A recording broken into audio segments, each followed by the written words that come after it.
Some stories are scary because of what they show us. A shadow in a dark hallway.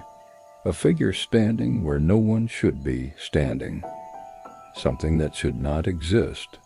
But the three stories I am sharing with you tonight are a different kind of scary. They are the kind that make you question not just what is out there in the dark, but what is out there beyond everything we think we understand. A set of keys that appeared in a locked house. A headstone carved with a name that belongs to someone still living. And a phone call made by someone who is already gone.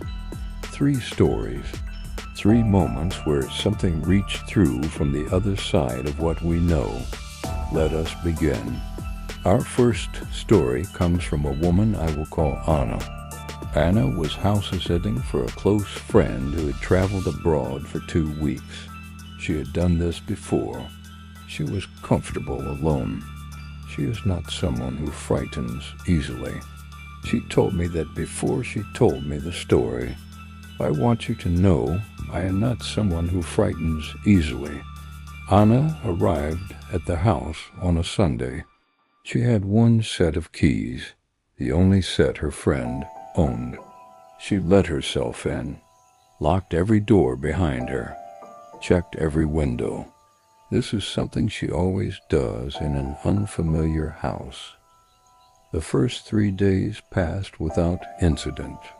On the morning of day 4, she walked into the kitchen to make coffee. There was a set of keys on the kitchen counter. She had never seen them before. She stood in the doorway staring at them for a long time. She was absolutely certain they had not been there the night before. She had wiped that counter clean before going to bed. She remembered doing it. She called her friend immediately. Her friend confirmed there was only one set of keys to that house. The ones Anna had, no spare set anywhere, no hidden key outside, nothing.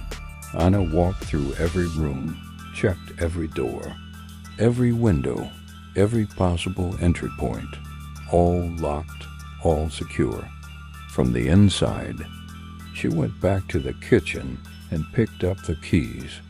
She told me she almost dropped them the moment she touched them. They were warm, not room temperature, warm. Warm like a hand had just been holding them. Anna left the house within 20 minutes. She has never house-sit again. Her friend had the house professionally inspected when she returned. No hidden entry points. No signs of anyone having been inside. The keys have never been identified. Nobody knows what lock they open. Our second story was submitted by a man I will call Thomas. Thomas is in his mid-40s. He grew up in a small town in the Midwest. Last spring, he was visiting his childhood neighborhood for the first time in several years. He stopped at an old cemetery near his childhood home. He had walked through it countless times as a child. He knew every section of it. He was walking along a familiar path near the back of the cemetery when he saw a headstone he did not recognize. He walked toward it. The stone looked old, weathered like it had been there for decades. He crouched down to read it, and then he stopped breathing for a moment. His full name was carved into the stone, every word exactly right. He read it 3 times, then 4. His name, below his name his exact date of birth, every number correct, and below that ... the death date.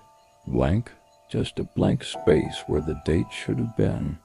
Thomas contacted the cemetery office the next morning. They had no record of that headstone being placed, no record of who commissioned it, no record of who paid for it, no paperwork, nothing. He asked when it had appeared. They told him it was not there during their last survey of the grounds, 8 months earlier. He showed them photographs of the stone. They had no explanation. Thomas told me he has looked into every possible rational explanation. A prank, a mistake, someone with the same name and the same date of birth. He has found nothing. The stone is still there. He has not been back to see it. He told me he does not know if he wants to know when the date will be filled in, or if he already does. Our final story is different from the others, because this one is not frightening. Not exactly.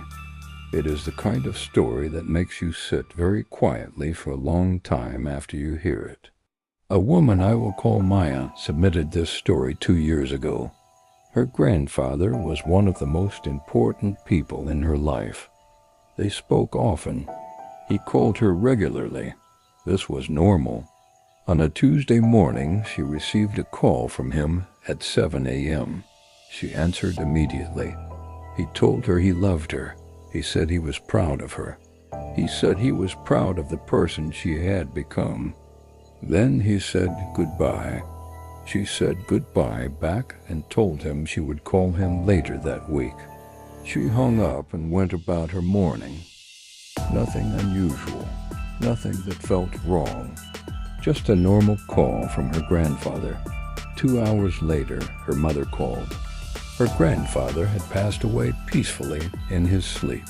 Maya told her mother that he had just called her that morning at 7 a.m., that they had spoken for almost 4 minutes. Her mother went very quiet.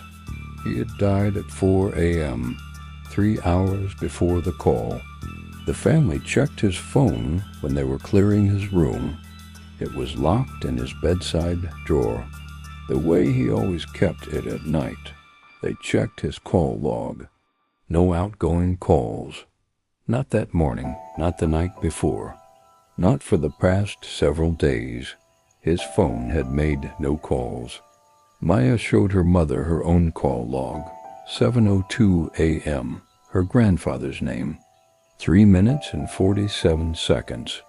A call that lasted almost 4 minutes. From a phone that made no calls.